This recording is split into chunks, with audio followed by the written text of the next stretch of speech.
The Quiet Ones podcast is turning 2 years old. You guys, I cannot believe that I've been doing this podcast for 80 episodes. It's just really honestly amazing to me. Not only has there been 80 episodes, but there are well over 130,000 downloads. So first of all, I absolutely have to say thank you. Thank you so much for listening to the podcast. Thank you for showing up for me. Thank you so very much. It would not be this kind of a success without you. Today, I want to take you back to some of my favorite episodes from the last 3 years. We're going to visit episodes from season 1, which unfortunately didn't have video, but I've included a clip anyway where I was talking to Marla Genova, who is an anxiety coach for INFJs. She is completely awesome and has some wonderful advice. From season 2, we're talking to Lauren White, who is an INFJ Sexologist. She answers that question that we've all seen around the internet on certain blogs. Do INFJs really have a high sex drive? We're also talking to Olivia Powell, who's also an INFJ, about how to understand yourselves and how much that makes such a huge difference. I spoke to Ross Rosenberg about self-love deficiency disorder, and I spoke to Katie Janz about how to find self-love as an INFJ. I spoke to Lauren Sapala about how INFJs chameleon ourselves when we're around other people and how that is where we're most like ourselves. One of my favorite episodes out of all 80 episodes that I've done so far was when I got to speak to Evan Carmichael. He joined one of my Instagram lives that I was doing on a random day that I was not expecting, but it was so much fun to talk to him. He's also an INFJ, and you're going to see a clip from our interview here. In season 3, I'm sharing a little bit about being comfortable, being uncomfortable, and then also finding joy at Fenway. So I hope you enjoy. Even to order a pizza, which luckily we don't have to use the phone for that anymore. Right. Even being at home just with my husband, who knows all about my social anxiety, I go in another room and close the door to order a pizza. I do that too. And I work in an environment where it is cubicles and offices, and there's people around me all the time. So like if I have to make a phone call, I go into the conference room or I go out to my car. I mean, it's like that level. Like I don't want to talk on the phone when people are listening to me, even if they're doing their own thing and they probably don't even know what's going on. Yeah, and especially if somebody's standing right next to me, it's like, no, I'm not doing that. Like, you're going to have to go away. Oh, that's the worst. I would kind of scope out people's schedules and see when they were not going to be around me. And then I would plan that chunk of time to make all the phone calls. Because Right. I recruit for research studies. So I do have to make a lot of phone calls and ask really personal questions about mental health. So Right. I just don't feel comfortable having people hear me. But it has gotten a lot easier over the years. Like once I realized they're really not focusing that much on me, they're doing their own thing, that kind of thing, I was able to get past that quite a bit. But I feel the pain. I know the pain. Yes. One of the things, so I'm very close to my niece who is almost about 16 years old. She's an INTP. I kind of talk about her a lot, but she's also obsessed with personality types. And so we go back and forth about feeling personalities versus thinking personalities and those types of things. One of the things that we like to laugh about is we don't like to go to places like Chipotle because it feels like there's too much pressure. It feels like when you get up to, where it's your turn, that there's a lot of pressure and you're like on display to be able to say all of the right things and answer all of their questions quickly. And part of her problem is that she has a problem making decisions quickly because she can't do that. But even with me, it's like I rehearse what I'm going to order in my head like consistently until it's my turn. So like I tell her, you can't talk to me while I'm standing in line because I'm trying to, like figure out the right order of what I'm going to say. And then they ask you all of the questions and it comes at you so fast. And I just always feel like, you know what, this is a lot of work just to order lunch. I would much rather go to Panera where you can order it on your phone from your table and they'll bring it to you. Absolutely. 100% relate to that. For me, I like Subway and going in and, the toppings and whatever you want there. I don't think it's as high pressure though as Chipotle for some reason. With that, yes, I would worry. And especially if, say, I went out with my coworkers at lunch and they were with me, I would get extra nervous because they're going to judge me even more than the stranger next to me. So yeah, I would kind of have to go to the side, analyze the menu, make sure I had my decision fully made. Then I add on this whole thing, like I'm holding up the line. I'm I'm paying, with cash. It's taking me too long to get the cash out, and I got to shove it back in my purse really quick without organizing it. I have to run out of that line. Yeah. Or if I have to sign, I used to get nervous that my hands would shake just during a signature. And this also happened at the grocery store. Like I felt all this pressure being in line. Like everyone behind me was really watching me, and I was holding them up, and they were going to notice my hand shaking, and then the cashier was going to notice my hand shaking. That was insanity. But that was, not to age myself, back before everyone was glued to their cell phones at least. So now nobody's paying attention. Nobody cares. Okay, so I'm going to use one of your tactics. I'm going to ask you something that's really awkward that I feel really uncomfortable asking you, but I've read it in a few different places, and I'm curious. Can't wait. I read that INFJs have a really high sex drive. Like that's somehow part of our personality or something. and okay, this is the best question I have ever been asked. Ever. Okay. All right. My belief is yes, but I'm going to deconstruct it a little bit. Okay. Rather than high sex drive, I'm going to say we've got a high libido. Sex drive is one of those terms that we still use, but it's kind of a little bit incorrect because it suggests that if we don't have sex, we're going to die. Like our body will perish, like if we didn't have water or food or shelter. So I think we've got a high libido. I think we've got a high interest in sex and the sexual, and we have a very rich fantasy world. How that translates to the act of sex and being physical in sex, I don't know that it always translates. I think that we are very comfortable having this rich inner world of safe fantasy, and that could be possible, and really getting romantic and deep intimacy and exploring the taboo. Whether we go and actually do those things is two different things. It's another question. So yes, I do. I think we've got very high libidos, but I don't think we should be valuing how that comes out in sex or how that is enacted in the physical, if that makes sense at all. I think we need to go, I've got a high libido on the inside, and to be like, and that is enough.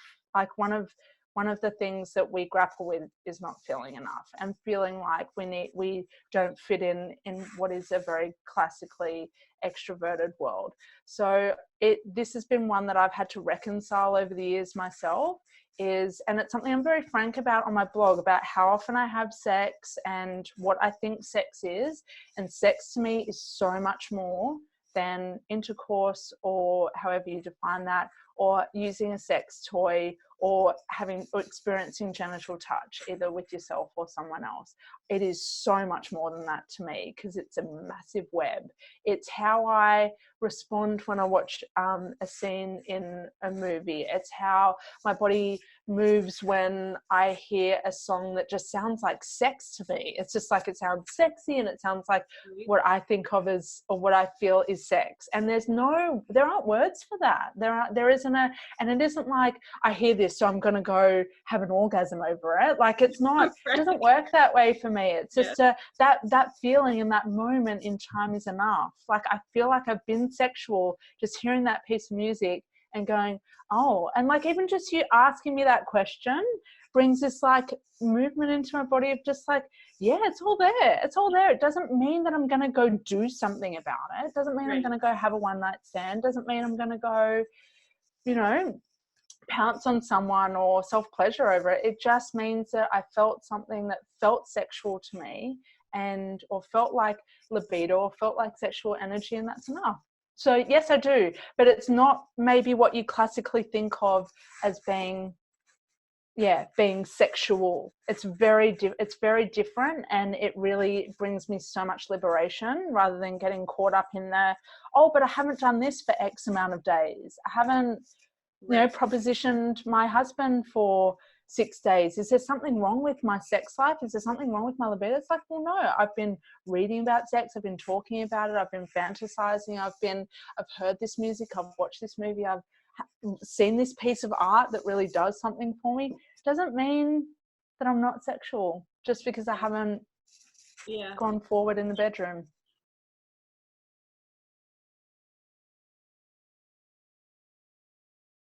A lot of people make such a big deal about being an introvert, and it's almost like a stigma, and they tell you that you're wrong for being quiet. They tell you that you're wrong for being shy and all of these things, which is part of the reason why I started my blog and my podcast, is because I want to be able to tell people, it's not wrong. It's normal to be that way. And just it's absolutely normal. And the people, I want to suggest something to you. The people that are saying it's wrong to be an introvert, it's wrong to be shy or judgmental, what's up with them? I mean, who says stuff like that? That's a judgmental person who doesn't have a lot of empathy. And I would suggest that they might have narcissistic qualities. Healthy people don't tell another person that they're wrong for who they are. I mean, think about that. I mean, that's just unacceptable. My son, Ben, was born shy.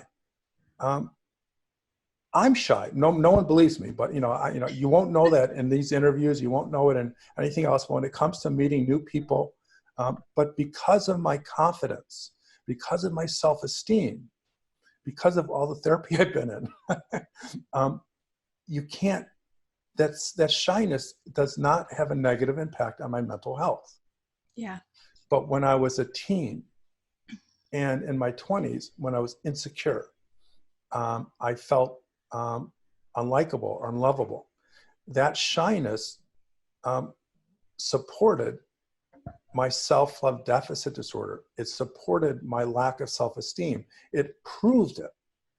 So when you have self-love, which is the opposite of codependency or self-love deficit disorder, and you're shy, they're not connected. It's just about understanding some people are short, some people are tall, some people have brown eyes, some people are shy, some people are extroverted. You embrace it and you live with it. So I think the important takeaway from this is that if you are shy, if you are sensitive, if you are an introvert, your listeners, your podcast viewers know this, that it's not a problem unless you have self-love deficiency or poor self-esteem. And I bet $1 million, and I say it rhetorically because I don't bet and I don't have $1 million accessible to me, unless you want to pay me for this interview. Right. But I would bet your $1 million that if someone is introverted and they feel like it impacts their relationship choices, they also have self-love deficit disorder and struggle with self-esteem.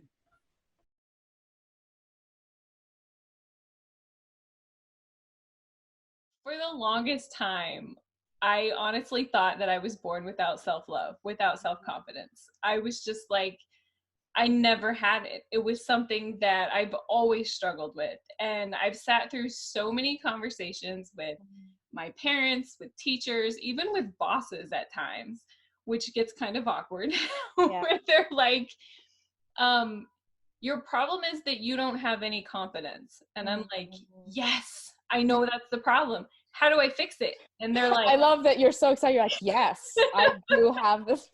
Yes. Yes, I've heard it before. I've heard it multiple times, lots of times. And my next question is always, how do I fix it? And they're like, I have no idea. I've never had that problem before. They're like, this is where it stops for me. Right. So it's like, okay, admitting that you have a problem is the first step, but then what's the next step? And that's been the biggest struggle for me. It's only really been in the last couple of years now that I've realized that it's not that some people are born without it. It's just that it's a challenge for some people. It doesn't come as naturally to some people like myself as it does to others. I really don't think that it's something that like we're all born with. Like when we're little babies, we love ourselves, you know, when we like, I have a little friend who has a baby, and when he sees himself in the mirror, it's like he is amazed with himself. Like you can tell that like kid is like in love with himself. And Right. I think that's also like what we all experience. And then as we start to grow up, we start getting to hear feedback on like, you know, you're being a bad child. And then as a little kid, we're interpreting that I'm bad, or, you know, I'm not worthy of this. And then we continue into our teenage years, which is probably the biggest place where we get hurt in how we feel. And then we start to learn what's acceptable in society and what's not, what, you know, what opinions are accepted, what nationalities, like all those other factors that we get judged on and that we judge others on as well. The things that we see in media, I mean, that's like that deserves its own episode all on its own. And when all those things come into play, suddenly we're like, oh, so if we loved ourselves and we are here, now we're slowly going, you know, -1, another negative, somebody else said something negative. And when we're not putting any work in like something positive to bring our self-esteem back up, or how we feel about ourselves, or we're not spending time taking care of ourselves, giving ourselves the respect, or voicing our opinions, right? Which is another way of telling yourself that what you're saying is worthy. If we're not adding anything, we're then just constantly in a deficit. And it becomes hard work to do, because no one, until they bring it up to you and they're like, you're not being confident. You're like, well, like, where did I learn to do that? Like, I didn't take a class for this. Nobody takes a class for this. Was there supposed to be a time like when you're like, okay, you know, for your 13th birthday, we're going to have a confidence class, or we're going to have a class on self-love. Yep. And right from that, we jump into, well, how do we love other people then, right? Like, it's never this whole period. I mean, as soon as you're a teacher and like, okay, you start having crushes, maybe you have your first boyfriend, girlfriend, whatever. It goes directly into other people. There isn't this part where it's like, well, I need to love myself first, because really, well, how do I know to do that with anyone else? Yeah. And I think for INFJs, it's even harder because our feelings, we have extroverted feelings. So we're always worried about everybody else, and we don't spend a lot of time being worried about ourselves. And when you don't find out that you're INFJ until you're older, and you don't start understanding that things, like, I've only known that for a couple of years, and have really been studying it and really understanding what all of it means. So for me, I just thought it was normal, and that everybody was so focused on everybody else. Yeah. And then it's like, oh, wait a minute, here I'm, 32, 33, just figuring out that that's not how everybody feels. That's just just a few of us that are pretty rare who feel that way. And it's also, if we were to have more of these conversations, like with our friends or just anyone really, then we would start to notice that, oh wait, like not everyone else thinks about it this way. But because we all really stay focused in our own thoughts and our own beliefs, and keep conversations at a really surface level, then we really never truly get to know other people, and in turn, like, be able to help each other through this journey, and be able to handle some of those like more complicated things where you're like, I can't really Google this answer because I keep just getting like really fluffy things, and none of the like emojis and the gifts are helping me in this situation. Right. Or, when you do reach out to your friends and family and they're like, I have no idea, I don't have that problem. And they're like, and then it becomes more of an attack on you, even if they don't mean it to be, because they're like, what's wrong with you that you don't have that? And you're like, oh, so it is just me? Like, there's something wrong with me? I'm completely broken?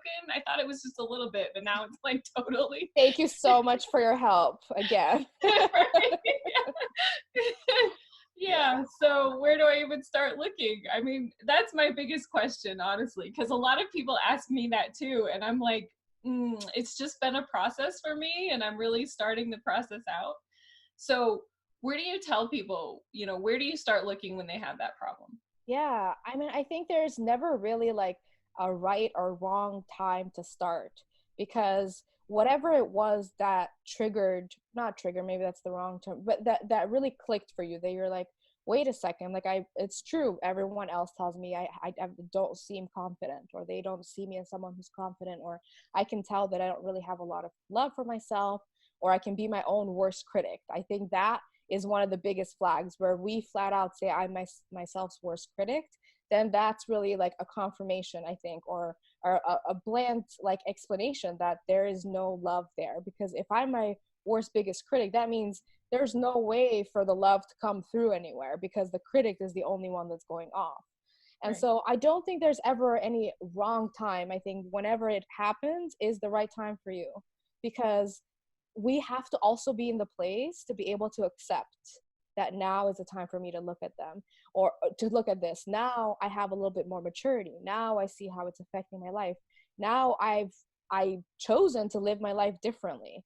A lot of times when I work with my clients, they come to me when a change has happened in their life. So they either have just gotten out of a relationship, or they're in a job they really hate, really in that word, or something has happened in their life where they're like, I really don't like the way that I'm looking at myself through this, or I really see that I'm the one that's getting in my own way. I'm the one that's not really letting myself propel forward. And when you're at that place, it really just, the first step I always say is just the awareness of it on its own. The awareness within you, because it doesn't matter how many times people have said that to you. When it's not the right time for you to handle it, it's not the right time. And so when you finally see that in yourself, the awareness of it is that first step, just like we said before, like when you know the problem, okay, so now it's the first step. And really, it's more of the awareness. I don't think it's a problem in that sense. And the way that I like to work, and one of my main beliefs is none of us are broken. There isn't any fixing that needs to happen. We just need to take care of ourselves. It's all about, how can I make myself feel better? How can I make myself really live the life that I want to live and be the true version of me, versus like, what can I add on to like fit the pieces of the puzzle? You know, who can I attach into my life to love them so they make me feel whole, or what job? Because the moment we start to look externally at anything that's besides ourselves to fill up that place, it becomes, that's even more dangerous. Because what happens when that thing falls out of your life, when that partner leaves, or that job changes, or any part that we've identified as part of our identity about who we are and if we're worthy of love or not. And so when we only turn towards our inwards, not towards, inwards within ourselves, then we start to experience some of the things of, where did we learn that it wasn't okay to love myself? When did I learn that, you know, I don't love myself when I look at myself in the mirror? Where did I learn that? Why am I saying that to myself? And a lot of times, when do we start adapting that inner dialogue that maybe a parent said to us, some little kid in third grade that was bullying us, and now that's the internal dialogue? Because what happens is, when we hear it, then we start absorbing it as our own. And there isn't then any time when that language is like, no, wait a second, without the awareness of, wait a second, that was something that, you know, the bully in school said to me. It was never my own words, but somehow now I've carried it for years as my own words. And the next step after that awareness for me is just that curiosity. It's a curiosity of willing to meet yourself with some compassion, to just really look at things for how you're living in them, how you're living, how the words that you're saying to yourselves, how do you look at yourself? How do you interact with others? How do you act when someone talks about you? How does that make you feel? Do you want to hide? Do you not want anyone to know your opinion? We talked just a little bit about that people pleasing aspect of like really jumping in for other people. Is that because I don't think my opinion is worthy enough, so I'm trying to help someone else with their situation here?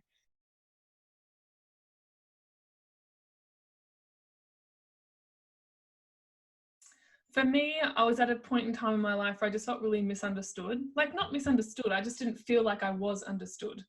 And I didn't feel like I really understood myself, and it just left me so confused. And then when I read this personality profiling, it just brought me so much clarity. And I was just like, wow, I actually feel really understood. Like, I'm not an alien, you know, like I'm not some weirdo. Like, there's other people out there like me, but we're just very rare. So I was like, so part of me was a bit like, oh, I feel special. And then the other part of me was like a bit sad and depressed, because I was like, I don't at the time I didn't want to be the rare personality type because I wanted to be able to connect and be like everyone else. Do you know what I mean? But I just always knew that I wasn't going to be that way, and that was part of my little superpower. So it's like, it's okay, and I own that now. And it's like, and it's funny because ever since I've owned it, I feel like I connect with more people anyway. So it's really bizarre.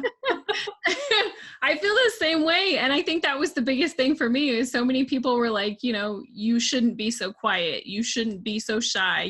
You know, it was just this constant barrage of you shouldn't do that, or you need to do this. And so then once I figured it out, it was like, oh, it's totally okay. It was like the permission that I needed to just own who I am and how I am. And I think part of it too is I'm kind of getting to that point in my life where I'm just like, you know what? I don't care what you think. This is me, and I'm okay being that way. And I want to tell everybody else that it's okay to be that way too.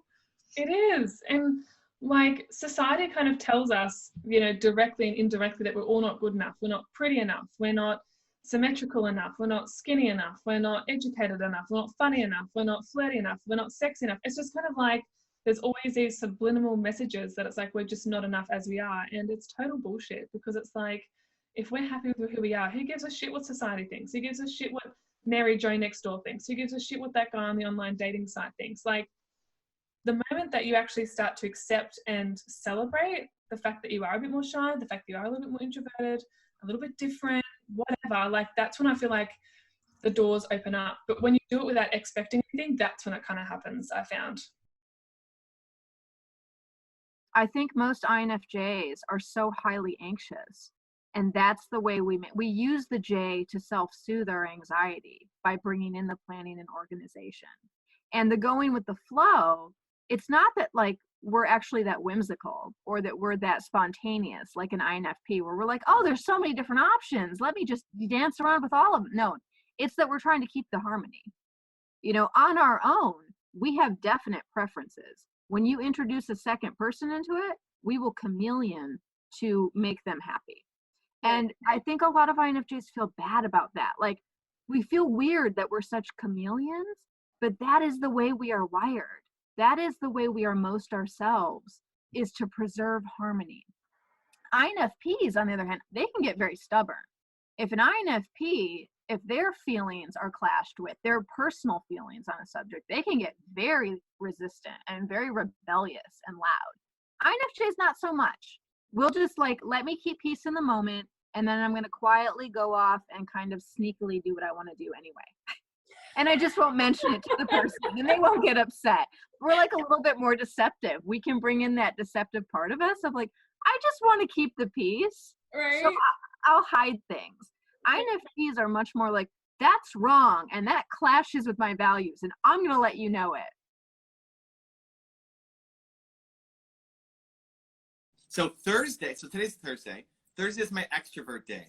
Even though I'm super introverted, Thursday is where I just put on my extrovert hat, and all day long I'm doing interviews and podcasts and hangouts and IG lives, and I just find it easier. And I don't know enough about INFJ, but maybe this is actually really helpful, or maybe just I'm super weird.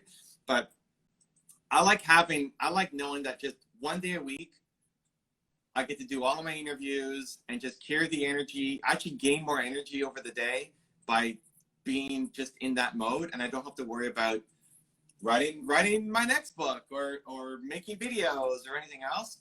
Do you find that is like, one, are you the same way in that you like having different things on different days? And two, is that like an INFJ thing, or is that just Evan Carmichael is a weird duck? No, I think it's definitely an INFJ thing, because it takes us a lot of energy to be able to put ourselves out there and to connect with other people.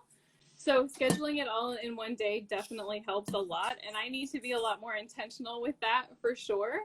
I usually do a lot of it on Thursday too, because I have a couple of things in the evening that I already have scheduled. So I'm like, all right, let's just get that out of the way. And plus it takes us so much time to recharge that it's like, why not do it all at once and then have the whole rest of the week to recover from it? And I also like knowing what's coming, right? So I can be prepared for it. I like that routine too. So Maxi CC wrote, bet you're tired after your extrovert day. Here's the thing. So for me, it's just kicking it off. That's the only thing that really is the hard part, right? So I just finished doing I have a YouTube course and I just finished going live in that group. And leading up to that, I'm nervous and worried and like who's gonna show up and what questions they're gonna ask.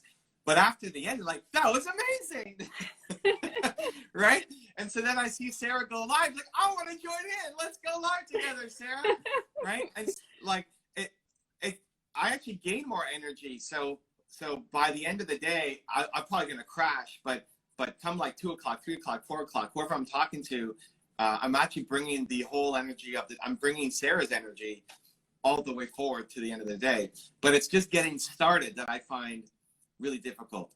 So that's why I have one whole day for it, because if I did bits of it every day, then I'd have the challenge of getting started every day as opposed to just starting once a week, and then I have that whole day to carry the energy forward. Yeah, I used to have the same thing. In fact, I used to tell people that I hate people. Like, I don't like being around people because it's just so draining and it's so much. But once I started my podcast and I started doing a lot of interviews earlier this year with INFJs and other people who are intuitive, and it was the same thing. When I was getting ready to do an interview, I'm like, oh, what am I doing? I don't want to do this. This is really hard. And I would have to force myself to actually do it.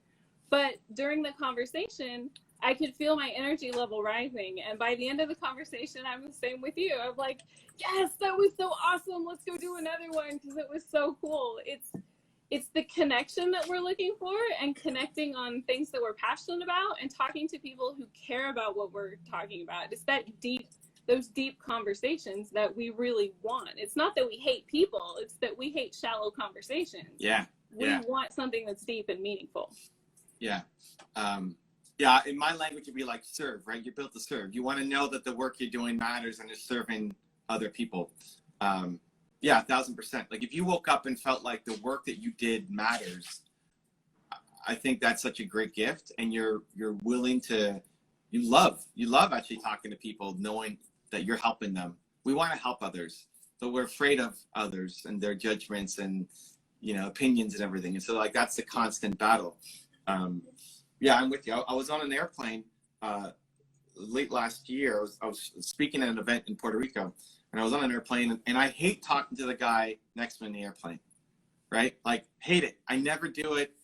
I remember everything about this guy, that he woke up at 2 a.m. to catch a flight to get here, and he likes his coffee decaf with 1 sugar and 1 cream and all this stuff. But he's trying to make small talk, and it's like, I'm just trying to not be rude, right? It's like, just let me do my thing. I hate talking about the weather or the cushiony airplane or like whatever. But then when I landed in Puerto Rico, I found out that he was at the same event that I was speaking at.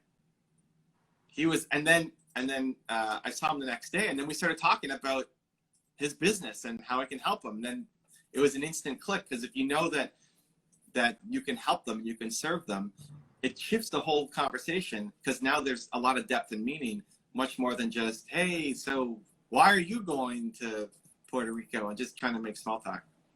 Yeah. So can I ask you, I haven't done a lot of live events, but that's like the next thing that I want to do. In fact, I was scheduling some right before we got quarantined, which was terrible timing.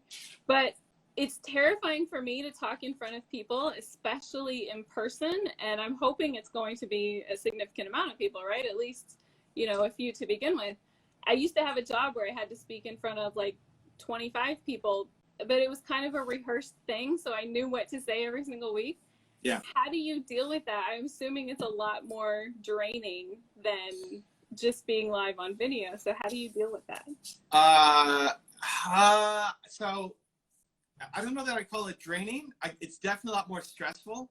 And again, maybe you're the you're the INFJ like master. So I just can speak from my experience. But last year I was in Arizona speaking at an event, and Dean Graziosi and Brendan Burchard put on this event every year. They had a couple thousand people. It was, Eric Thomas and them and me. I was like, Eric Thomas and I were the only external speakers kind of brought in to speak. A couple thousand people. And 10 minutes before going on stage is a super lonely time. Like if you're at a backstage at a big event, nobody talks to the speaker before they're about to go on because they don't want, it's just like leave them in their zone. So Right.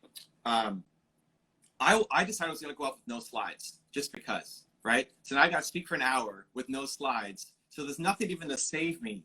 It's like, oh, right. Yeah, I'm talking about that thing. Right.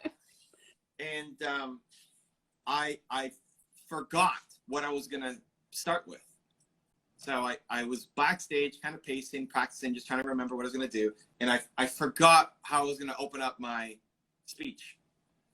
And I just had this now mental image in my head of me going up and bombing and failing and disappointing everybody. And it's all my fault. And holy cow, this sucks. And I haven't had an anxiety attack like that in a long time to that degree. I'm always worried about disappointing people, but not where it's like crippling and I forget. And it's still service that saved me. So I peeked out of the curtain and I looked at the audience and I said, I'm here for them. Like, I'm not here for me. This isn't even about me. I have information that can help those people that Brendan doesn't know and Dean doesn't know and Eric Thomas doesn't know. I have knowledge that can help those people stop being selfish and get out there and help them. And that calmed me down. Maybe for others it just adds more pressure, but for me it's like, oh, it's about serving people and I have knowledge that can help. That is the thing that calmed me down, made me remember what I was gonna do when I got on stage. And then went off and they ended up giving me extra time on stage because it was going so well, which is great. My favorite part of those things though isn't even the stage work, it's the afterwards.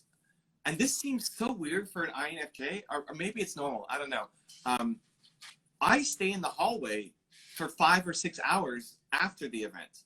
Like for me, the joy isn't the speech, it's the one-on-ones afterwards. And I'll stay until the whole thing is done. I'll go home back to my hotel and like die afterwards. But I'm so in the zone of helping people that I'll forget to eat and forget to go to the bathroom and not notice that I'm running a fever because I'm just in the zone of helping people so much.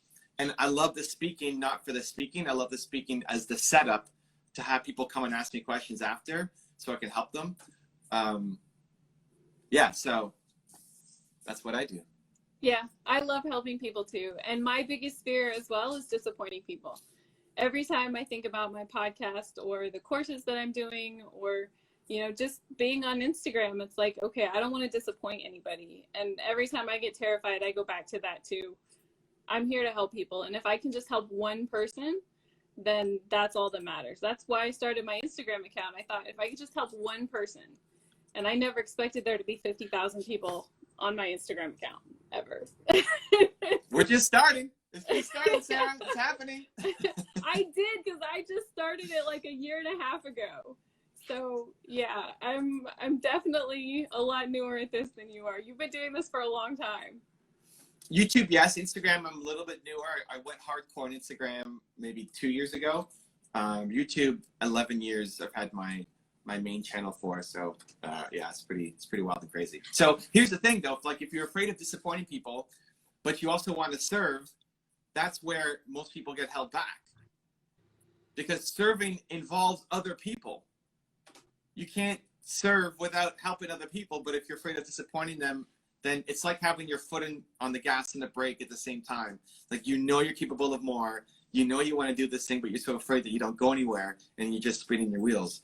And so that reminder to myself at least is like, this is service, this is to help somebody. My intention is good. They may not get it, it may not work. You may start a podcast and it sucks and you may go live and make a mistake, but the intention is good. And as long as the intention is positive, the intention to serve, almost always, that's what ends up happening. Yeah. So I want to ask you a really big question because I know you probably don't have a lot of time. So many people ask me, how do you find your purpose? So I'm going to ask you that. How do you find your purpose? So your purpose comes from your pain, right? This is why I wrote Built to Serve, right? I mean, because I got asked that question so many times and it's not that difficult. It doesn't require years of meditation or journaling or anything else. You just have to think about what is the most painful moment for you as a human. and not like I broke my arm or something, not physical pain, but emotional pain. When you felt the lowest of the low, you felt worthless, you felt like you have no, you're no point in life. And you've grown from that. You've come out of that. You're not where you want to be yet, because we're constantly growing, but you're way better than you used to be. Whether that was 6 months ago, or a year ago, 5 years ago. There's lots of people who currently are who you used to be. And your purpose is to go help them. And you represent hope to them. And people will default to thinking, well, I'm no Tony Robbins, or I'm no Brendan Burchard, or whoever. Soon they're going to say, I'm no Sarah Kuhn, but you can help, right? Like you can help the person who you used to be. If you think back to that person who you used to be 5 years ago, you can help that person in a way that Evan Carmichael or Tony Robbins or whoever can't. And so it's just understanding that there's lots of people who currently are like that. Serving others is hardwired into us. It makes you feel good. We all know it. They've done functional MRIs on people's brains and found that serving others hits the same part of the brain as having food and having sex, which are also important as humans. And so it's like it's hardwired into you to serve and to help. But there's a difference between just serving, like buying the coffee of the person behind you in line, or holding the door for somebody. These little moments, these acts of service, good deeds, versus a deep fulfillment of helping other people go through the thing that you went through. So I love helping entrepreneurs because I struggled so much as an entrepreneur. I quit on my first business partner for a day. I came back the next day, but that was like the lowest moment in my life. And so I want to make it easier for other entrepreneurs not to struggle and suffer as much as I did. I want to make it easier for introverts to step up. Like, how does an introvert get on stage and talk to 2,000 people and have a YouTube channel with 300 million views and all that? Well, I don't know. Like, I'm figuring it out. I mean, I've done it and I want to get even bigger. And just sharing that can be an inspiration, hopefully, to other introverts as well. So the pain that you went through can either define you from a negative and you stay lost and trapped, or can define you in a positive and say, hey, this is my chance to serve and give back and help everybody else who's currently suffering with this same thing. Yeah.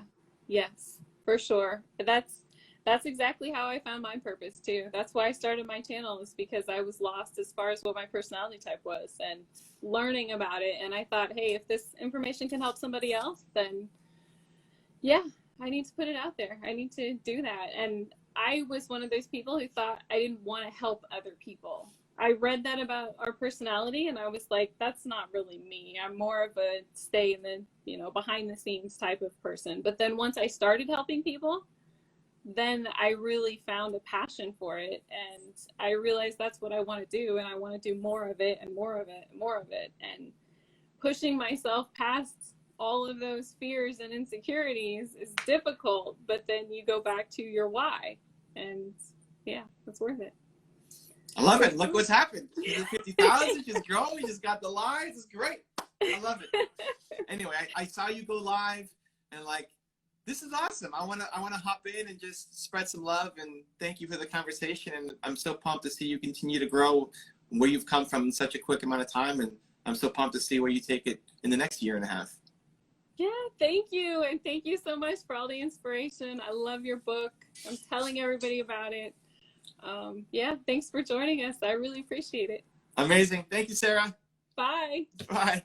Today I want to talk about being comfortable with being uncomfortable. I know no one likes to be comfortable, and especially for us as INFJs, we can see things coming. We can predict when there's going to be something that's uncomfortable. And for the most part, we choose to avoid those situations.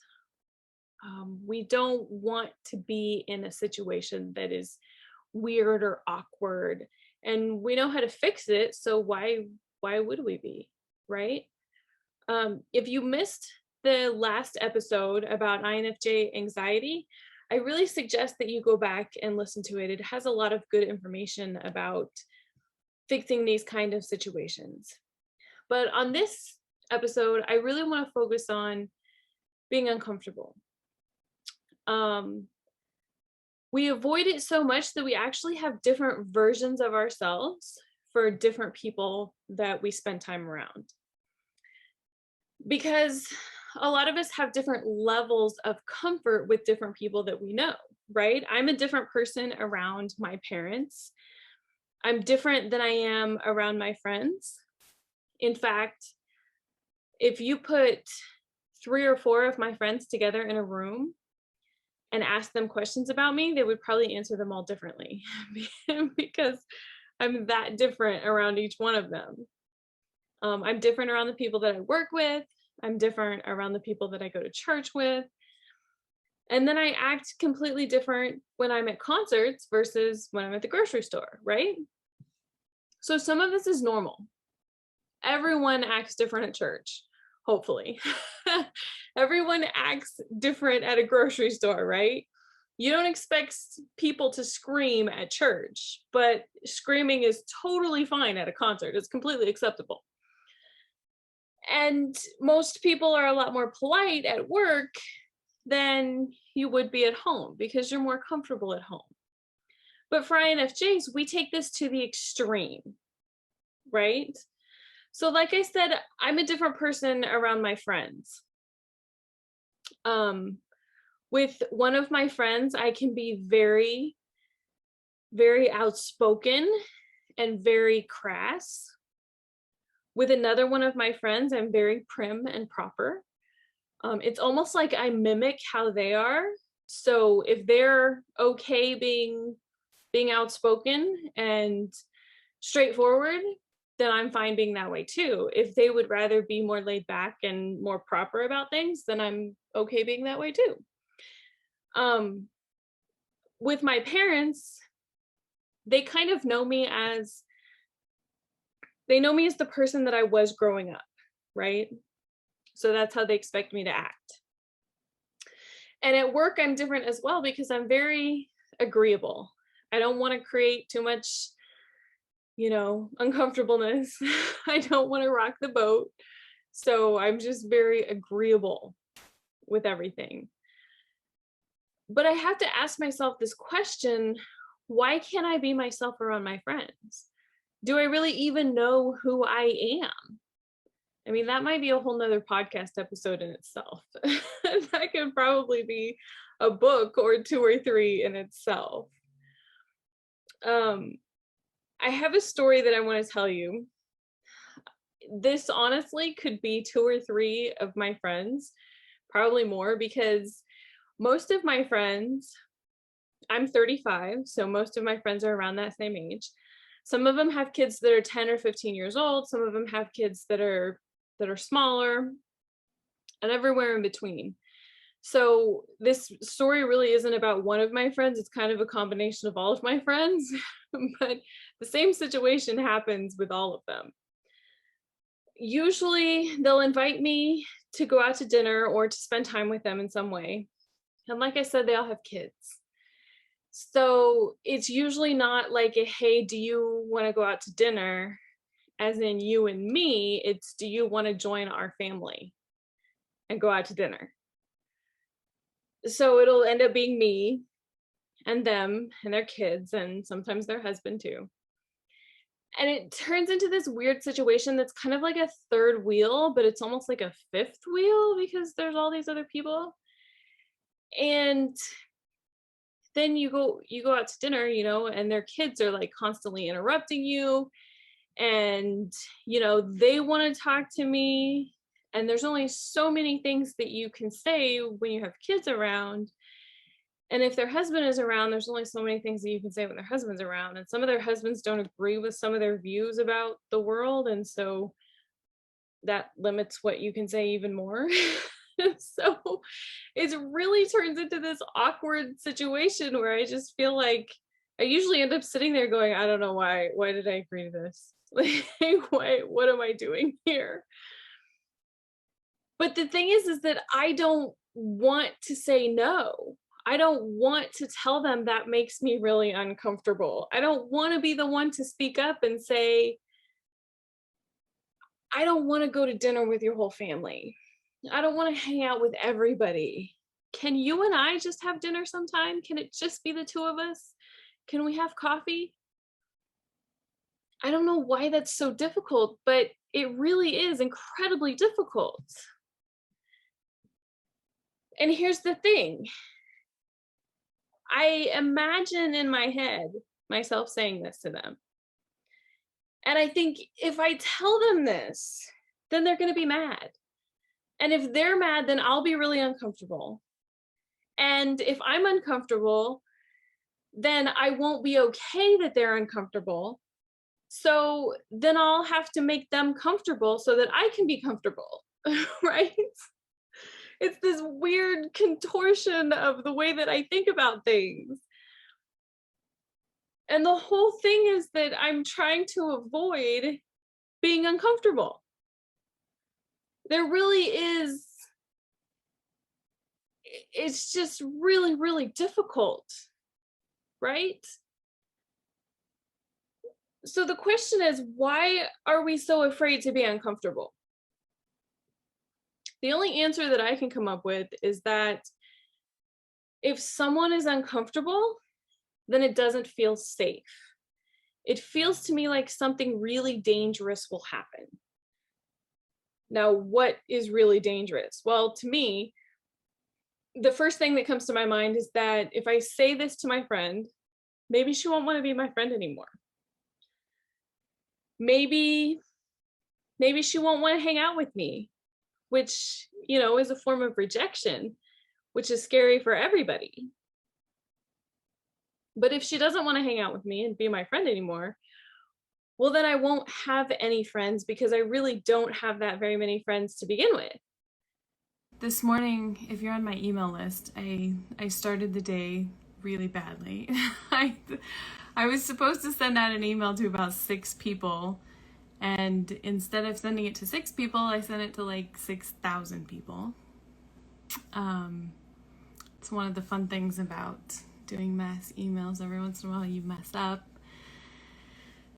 and that stinks. So anyway, I just wanted to clarify just a little bit in case anybody is still confused. We're doing the book club tonight, which will be here on Instagram Live at 7 o'clock Eastern, which is just in a couple of hours. And after that, I'm going to do a workshop about how to find your purpose. And that you can sign up for. There are several links. If you go to my bio, there's probably still a link in my stories. If not, I'll post another one as soon as I'm done here. We're going to talk about how to find your purpose, how to figure out why you're here, what you're supposed to do. And it's a great workshop for if you're in college and you're not really sure what kind of job that you want, or if you're out of college and you're in a job that you hate and you don't really know what to do, or if you just feel like you don't have a lot of meaning in your life and you're just looking for some more direction or some more meaning. It's a great workshop for that. I also wanted to tell you a little bit about last week. I did something last week that I haven't done in a couple of years now. I went to Baltimore on Wednesday. I got to ride the train from Boston, and I love riding the train. And it was about 6 hours on the train, so there was a lot to see. And then I came back to Boston on Thursday, and I went to Fenway Park on Friday. And I got to see my favorite band. You can see them behind me, New Kids on the Block. I got to see them twice. And I met up with some of my friends in Baltimore. A couple of them had only been like Instagram friends, which I've been friends with them for like 3 years now, just through Instagram. But it was so much fun. It felt normal. We went out to dinner. We went out on Wednesday before the show, and then we went out when we got back on Thursday. And then on Friday was one of the hottest days of the year here in Boston. And I know I don't have a lot to complain about because hot here in Boston is like 90 degrees. It's nothing like what the rest of the United States has been going through. But it's still, I'm not really a fan of the whole summer thing. I don't like it being hot. So one of the hottest days, and I totally forgot that Fenway Park is in the middle of town and there's no parking there. And so the day of the show, I'm like, maybe I'll just take an Uber. And I looked at Uber a few hours before I had to leave and it was like $40. And I'm like, well, I think that's kind of expensive, but that's Boston, right? It'll probably be $50 to park anyway. So then when I was ready to leave, I checked Uber again and it was like $100. And I'm like, ooh, if it's $100 now, it'll be like a disaster after the show. So I ended up driving and I found a place to park that was like a mile from the ballpark. And so I had to walk a mile. And it was really kind of cool actually because there was a whole bunch of people that were walking from where I parked over to Fenway. And then we were standing outside because we were early. And so you have to stand outside and wait until they open the gates. And I was talking to somebody in line behind me. We were talking about shows that she had been to, and I told her about some of the shows that I had been to. And it just, again, it felt so normal. It felt like so much fun, like something that I hadn't felt in a long time. When the show started, we finally get inside. Well, before the show started, I finally get inside. One of my friends had asked me to buy her a t-shirt. And so I called her because I was in line and, you know, it was like my turn and I didn't know which one she wanted. So I called her and I ended up talking to her for like an hour and a half while I was waiting for the show to start. And she was somebody that I think I only met her once in person. But then again, we've been Instagram and Facebook friends for a couple of years now. And then the show finally started, and in the middle of flashing lights and confetti and fireworks, singing and dancing, I just felt so much joy. I felt so much hope. And it was like, this is the hope that we've been missing. This is the joy. This is the thing that's been missing, at least from my life, for almost 2 years now. I don't know about you, but one of the things I was talking to my friend with before the show was that we focus so much on the news. We focus on what's going on, all the fear, all the concern, all of the anger. There's a lot of anger. When I was growing up, my grandpa was very angry about politics all the time.